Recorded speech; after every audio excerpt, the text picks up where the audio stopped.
ぽいどもこんです。ということで、今回はこちらのイグラコンボを紹介したいと思います。こちらのデッキですが、8月1日のパイオニアリーグで見事 5-0 していたものですね。新カードが軸となったコンボデッキということで、今回はこちらをピックアップしてみました。イグラは5宝持ちの5マナ66という生物なのですが、これ以外の全てのクリーチャーが食物アーティファクトになり、食物が墓地に置かれるたびにプラ1カウンターを2つ乗せるという能力も持っています。全てのクリーチャーが食物になるというのがミソで、大釜の使い魔も食物になるので、イグラがいる状態で使い魔が戦場と墓地に2枚ある場合、使い魔を生贄に捧げることで使い魔を戻すことができ、無限コンボが完成します。イグラさえ場に出せれば突然コンボが決まるデッキなので、墓地対策がない限り一瞬で勝っていくことができますね。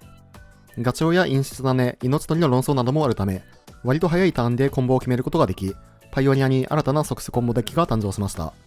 新たに登場した蓄え放題もデッキをかなり強化していて、2マナのインスタントでライブラリーを4枚削りながら必要なパーツを探すことができ、デッキにかなりマッチした1枚になっています。また、清掃人の才能もデッキにマッチしていて、クリーチャーが死亡すると食物を生成、さらにレベル2になるとパーマネントを生贄にするたびにライブラリーを2枚削ることができるため、無理なく使い魔を墓地に落としていくことができますね。1ターン目にガチョウ、2ターン目にガチョウと供給者で使い魔が2枚落ちると、最速で3キルができるコンボデッキになっています。はい。ということで、今回もランクマッチで回してみましたので、実際にどんな感じで回るのか、試合の方をどうぞ。さあ、やっていきます。こちら後手。コンボパーツ自体はないのですが、しっかりと1ターン目に2ターン目と、動いていけるということで、キープしていきましょう。1ターン目にガチョウが起きるのはいいですね。さあ、相手、緑新人ですね。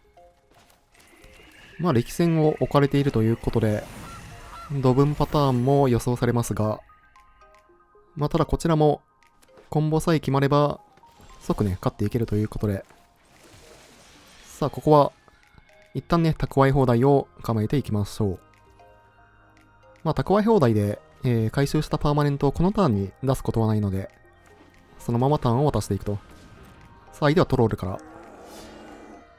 ということで、まずは蓄え放題を打っていきましょう。いいぐらいいいですね。さあ、コンボパーツ、1枚目を引いてくると。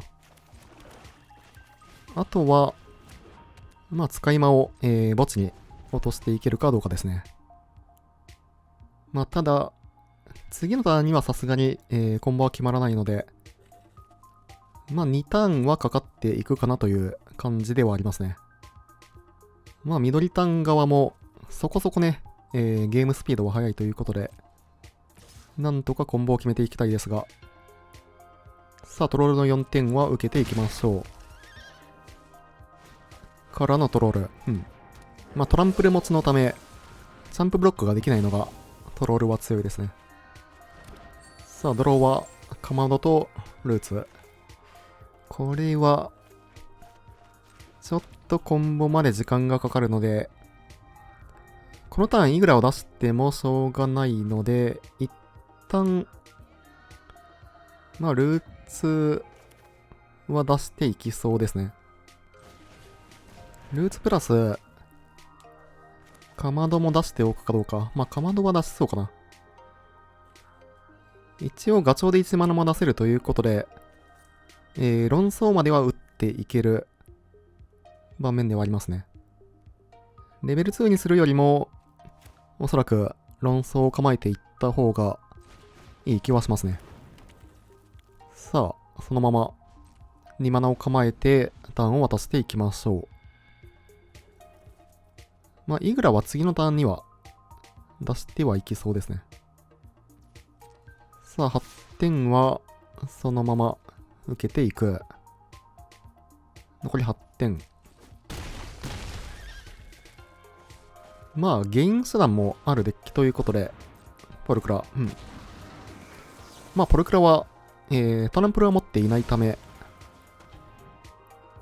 さあ、一旦論争で、2ドロー。ただ、なかなか使い魔が来ないですね。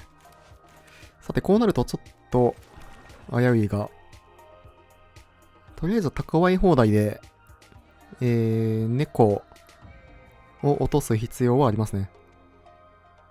一応食物トークンが2つあるので、猫さえ落ちればっていう感じではありますね。さあ、蓄え放題打っていきましょう。猫が1枚落ちていく。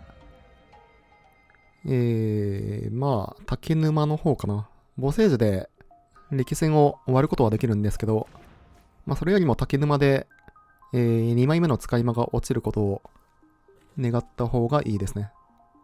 まあ、これで、次のターンには死んではいないですね。使い魔出せて、で、食物トークンも炸れるということで、まあ、基本的にコンボデッキは、ライフがね、1点でも残れば、おっと、なるほど。そんなカード入ってんの？速攻トランプル。4号は、まあ、ジャンプするんですが、ギリギリ生きてるか。9の12で、ルーツからトークンが出るんで、まあ、耐えてはいますね。うん。まあまあ、1点さえ残れば、全然、いけるデッキではあるんで、さあ、ジャンプした猫を、サクって、トークンが出てからの、で、さらに猫を出し直して、で、一応この、ルーツから出たトークンも、タフネスが上がっていくと。で、食物を作る、必要がありますね。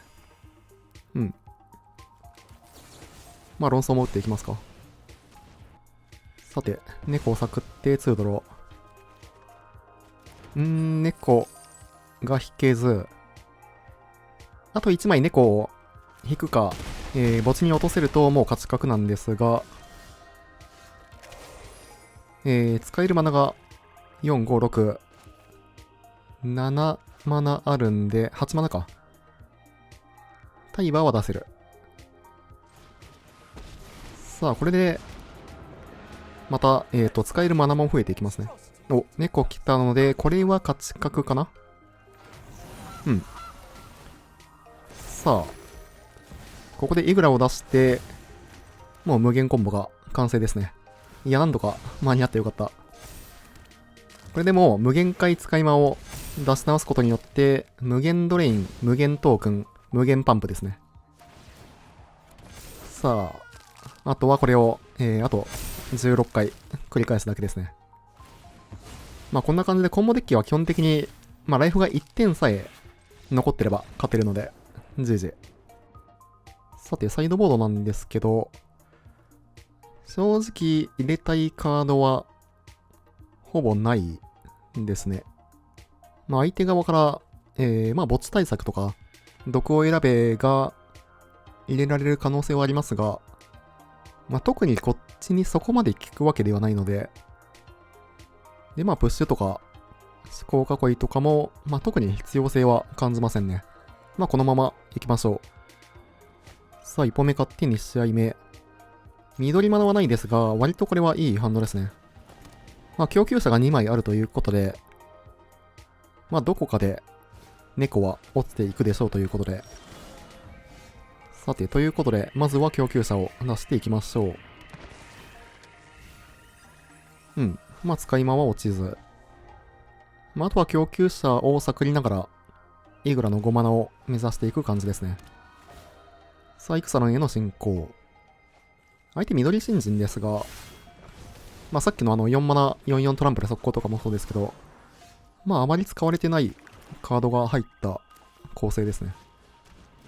さあ、ということで、かまどプラス、まあ先に生成人の才能を置いていきますか。まあこれで供給者を探ると、まあ食物トークンが2つ出てくると。さあ、相手ニクソスを引いている。新人はまだ3。からのキオラ。うん。これで新人が4になって、まあ、アンタップしてからの4マナ使っていくことができますね。はい。力戦。これで新人が8。次のターンからは、まあ、かなりビッグアクションができると。使い魔はいいですね。さあ、あとは、土地を伸ばして、使い魔をもう1枚伸ばしていくだけ。できれば次のターンに勝っていきたいので、まあ論争は使うとして、まあ次のターン勝つためには使い魔か。使い魔を出さないといけないですね。さあこれで、タンを渡していきましょう。まあ理想で言えば、供給者をサクって、使い魔2枚目が墓地に落ちる。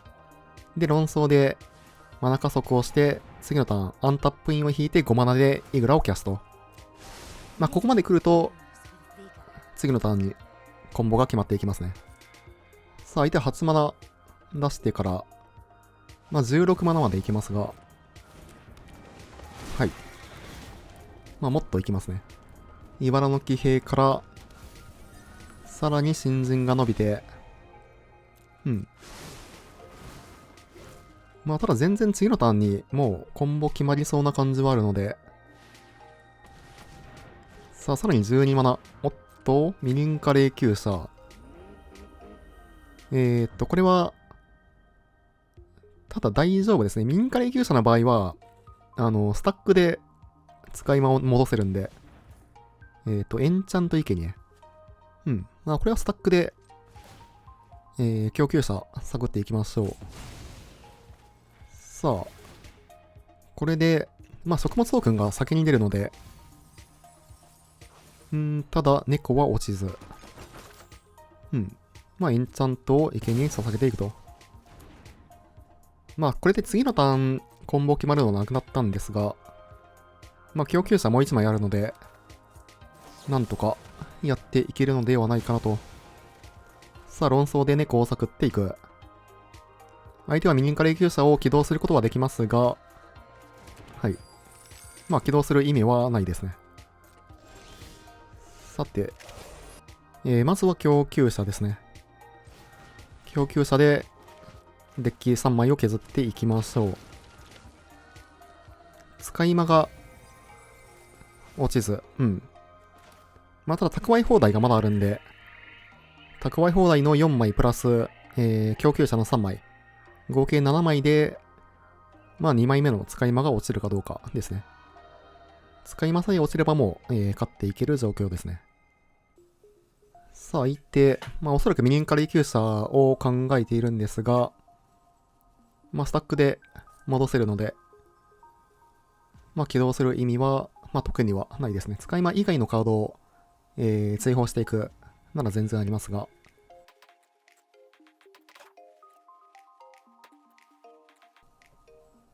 さあ、まあ、砂時計が切れていきますね。まあ放置なのか、接続が切れてるだけなのかはわかりませんが。はい。さあ、使い魔2枚目落ちたので、もうこれは勝ち確ですね。まあ土地を回収していきましょう。で、一応供給者もサクっていくと。さて。ということで、まあ相手がその、インスタント除去、まあ格闘除去とかを持っていたとしても、まあ食物トークンがすでに4つある状態なので、まあスタックで使い魔をポンポンと出して、まあこれが勝ち確ですね。まあ相手、放置っぽいんで、多分カットします。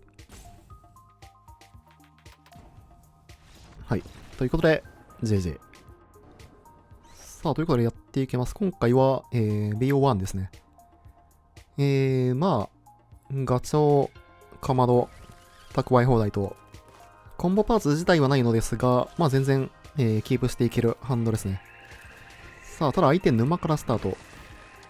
まあ、クロタンハンデスの可能性はありますね。クロタンハンデスの場合は、その、墓地に落ちた使い魔を追放されないように動いていく必要がありますね。お、再起ある霊気体。なるほど。